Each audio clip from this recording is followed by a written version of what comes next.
Hello दोस्तों, मैं आशीष मिश्रा आपका स्वागत करता हूं आपके अपने YouTube channel jet study campus में। दोस्तों, आज आपका परसेंटेज का 7th क्लास है और जिसमें आपको मैं टाइप 6 पढ़ाऊंगा, जो कि बहुत ही बेहतरीन टाइप का क्वेश्चन है और हर एग्जाम में आते हैं। चलते देखते हैं क्वेश्चन।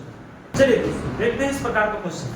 कह रहा कि रमेश के वेतन में पहले 60% की कमी होती है, फिर 80% की वृद्धि होती है, तो नया वेतन आरंभिक वेतन से कितना प्रतिशत कम।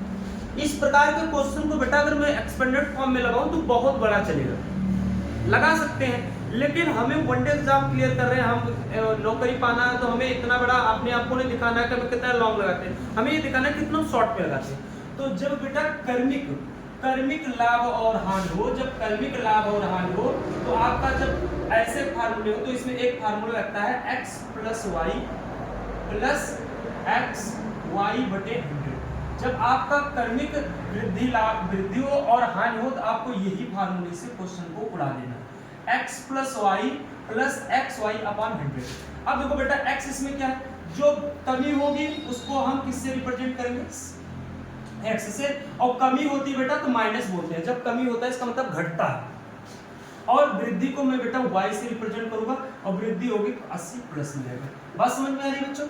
अब हमारा फार्मूला क्या कह रहा है, x प्लस वाई, तो x का वैल्यू कितनी है बेटा 60%। बात समझ में आ रही, प्लस y की वैल्यू कितनी है बच्चों, y की वैल्यू है 80%। बात समझ में आ गई, और प्लस ये बेटा माइनस x की वैल्यू है 60 इंटू बेटा 80 बटे क्या हो जाएगा 100। इतनी बात समझ में आ गई। परसेंटेज लगा दो, मैं ये मत करे मत लगाओ, कोई दिक्कत नहीं, 0 से 0 कैंसिल होगा बेटा, या अब ये क्या होगा, 60 में से 80 चला जाएगा बेटा, कितना बचेगा 20%। कितना बचेगा 20%, लेकिन 80 बड़ा है 60 छोटा है, इसका मतलब प्लस में आएगा 20% प्लस में। अब बेटा 8 छंग 48 और ये प्लस ये माइनस, तो माइनस 48 हो जाएगा 48%। बात समझ में आ रही बेटा, 80 में से 60 चला जाएगा, 20% बचेगा, 80 बड़ा है तो इसका मतलब 20% वृद्धि आ जाएगी। अब ये 8 छंग 48 हुआ, ये प्लस है बेटा, ये माइनस है, तो प्लस माइनस माइनस। अब 20 में से 48 नहीं माइनस होगा, 48 में से 20 माइनस कर दो बेटा, आगे कितना 28% आ गया।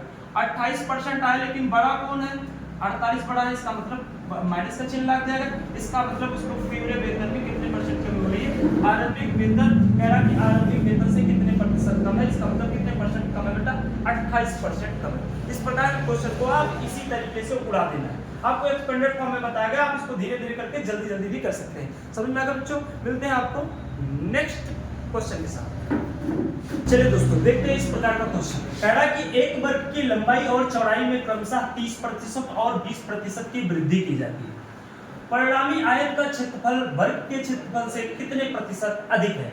यह क्वेश्चन बच्चों आपका एनटीपीसी में पूछा गया, एनटीपीसी सीबीटी में पूछा गया था 28/1/2021 में। ठीक है, अब देखिए इस क्वेश्चन को हम करते हैं, बड़ा ही इजी तरीके से इस क्वेश्चन को किया जाएगा। बेटा एक वर्ग है, हम जानते हैं वर्ग की चारों भुजाएं बराबर होती हैं, मींस अगर ये 5 मीटर है तो ये भी 5 मीटर है, ये भी 5 मीटर है, ये भी 5 मीटर है। वर्ग की सारी सतहें सारी भुजाएं बराबर होती हैं, ठीक है। लेकिन वो कह रहा है कि एक वर्ग की लंबाई और चौड़ाई में 30% और 20% की वृद्धि की जाती है, 30% और 20% की वृद्धि की जाती है। इसका मतलब अगर पहले परसेंट की बात कर रहा है तो हम परसेंटेज के रूप में समझते हैं। अगर मान लीजिए 100 सेंटीमीटर है, ये भी 100 सेंटीमीटर, ये भी 100 सेंटीमीटर, ये भी 100 सेंटीमीटर, समझ आ गया। मान लेते हैं सपोज। अब अभी बेटा जब इसमें उसके कह रहा है कि लंबाई और चौड़ाई में 30% की वृद्धि हो और 20% की वृद्धि हो, तो 30% की वृद्धि होगी तो इसका मतलब वो क्या किस प्रकार का बन जाएगा, आयताकार बन जाएगा, आयताकार बन जाएगा। इसका मतलब अगर लंबाई में 30% की वृद्धि हुई तो 100 था पहले बच्चों, अब कितना हो जाएगा 130, और चौड़ाई में बेटा 20% की वृद्धि हुई, इसका मतलब अगर पहले 100 था तो अब 120 होगा। और हम जानते हैं कि आयताकार कोई अगर फिगर है तो उसके आमने सामने की सतहें बराबर होती है, ये 130 है तो ये भी 130 है बेटा, अगर ये 120 है तो ये भी 120। बात समझ में आ गई, इतनी बात क्लियर। आपको पहले एक्सपेंडेड फॉर्म में पढ़ा रहे बेटा, उसके बाद एकदम इसको शॉर्ट में कर देंगे। चलिए आगे, अगर मैं वर्ग का क्षेत्रफल निकालूं यहां से, तो वर्ग का क्षेत्रफल कितना आ जाएगा बेटा, वर्ग का क्षेत्रफल करेंगे तो वर्ग का क्षेत्रफल क्या होता है, वर्ग का क्षेत्रफल होता है भुजा स्क्वायर, तो भुजा आपका है बेटा 100, इसका एरिया निकल, क्योंकि ये वर्ग है, वर्ग का क्षेत्रफल निकालते हैं, इसका मतलब भुजा स्क्वायर, तो 100 का वर्ग कर देंगे, तो 100 का वर्ग बेटा 100 × 100 बराबर कितना आ गया 10,000 वर्ग सेंटीमीटर, वर्ग सेंटीमीटर मान लीजिए ये होगा वर्ग सेंटीमीटर। अब उसी प्रकार आयत का क्षेत्रफल निकाल लेते हैं, क्योंकि ये फिगर जो है आयताकार है, तो आयत का क्षेत्रफल निकालते हैं। आयत का क्षेत्रफल बराबर क्या होता है बेटा, लंबाई गुणे चौड़ाई। तो लंबाई है बच्चों 130 और चौड़ाई कितनी है 120, तो कितना हो गया 12 गुणे 13 करोगे बेटा 156, एक जीरो इसमें का 15600 वर्ग सेंटीमीटर। बात समझ में आ रही? इसका मतलब फिर आपसे क्वेश्चन में पूछा क्या जा रहा है, वृद्धि हो गई, उसके बाद कह रहा है परिणामी आयत। भाई पहले वर्ग था और जब उसमें इंप्रूवमेंट किया गया वो जो फिगर था वो आयताकार बन गया, वर्ग आयत बन गया, आयताकार बन गया। पहला आयत का क्षेत्रफल वर्ग के क्षेत्रफल से कितने प्रतिशत अधिक है, तो वर्ग का ये है वर्ग बेटा, और ये है आपका आयत।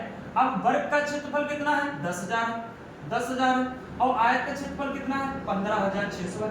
तो कह रहा है कि वर्ग आयत का क्षेत्रफल वर्ग के क्षेत्रफल से कितने प्रतिशत अधिक है, तो इसमें देखो कितने परसेंट अधिक है, तो कहीं 15,600 ये 10,000 है, तो कितना अधिक है बेटा 5,600 वर्ग सेंटीमीटर अधिक है। लेकिन कह रहा है कि वर्ग के क्षेत्रफल से, इसका मतलब वर्ग के रेस्पेक्ट में बात कर रहा है। मैंने बोला था जिसके रेस्पेक्ट में बात करे बेटा उसको नीचे कर देना, 5,600 और बटे 10,000, इसके सापेक्ष बात कर रहा है। और कह रहा है कितने प्रतिशत का मतलब क्या होता है बेटा 100%। 1 2 3 4 1 2 3 4 पूरा का पूरा खत्म हो गया, बचा कितना बेटा 56%। इसका मतलब कितने परसेंट की वृद्धि होगी बच्चों 56% की वृद्धि होगी। ये तो है आपका एक्सपेंडेड फॉर्म। बच्चों इतनी बात क्लियर है, पूरा विस्तृत क्वेश्चन आपको समझा गया। बट अगर मैं इसको से फार्मूले से करूं तो फार्मूला हमारा क्या है x प्लस वाई अपान बेटा क्या हो जाएगा 100। अब इसमें x की वैल्यू कितनी है, x की वैल्यू कितनी है बेटा 30% और y की वैल्यू कितनी है बेटा 20%। तो इसमें वृद्धि हो रही है, इसका मतलब ये भी प्लस। समझ में आ गया बच्चों, कोई दिक्कत नहीं होनी चाहिए। अब हमारा फार्मूला क्या कर रहा है x प्लस वाई, इसका मतलब 30 प्लस 20 प्लस एक्स वाई मतलब 30 × 20 बटे बेटा क्या हो जाएगा 100। 1 0 1 0 1 0 1 0 कैंसिल, 30 20 कितना हो गया बेटा 50 और 3 दूनी 6, तो 50 और 6 मिलकर कितना हो गया 56% वृद्धि। तो बेटा आप इसको फार्मूले से इतने शॉर्ट में भी लगा सकते हैं और एक्सपेंडेड फॉर्म में ऐसे भी समझा सकते हैं। अगर किसी को समझाना तो बात आपकी क्लियर हो गई। अगर ये बातें क्लियर हो गई बेटा तो आपको इसी प्रकार से क्वेश्चन करना, अगर समझाना तो आप इस तरीके से समझा सकते हैं और अगर शॉर्ट में तुरंत फट से आंसर देना तो आप इसी फार्मूले का यूज करके लगाते हैं।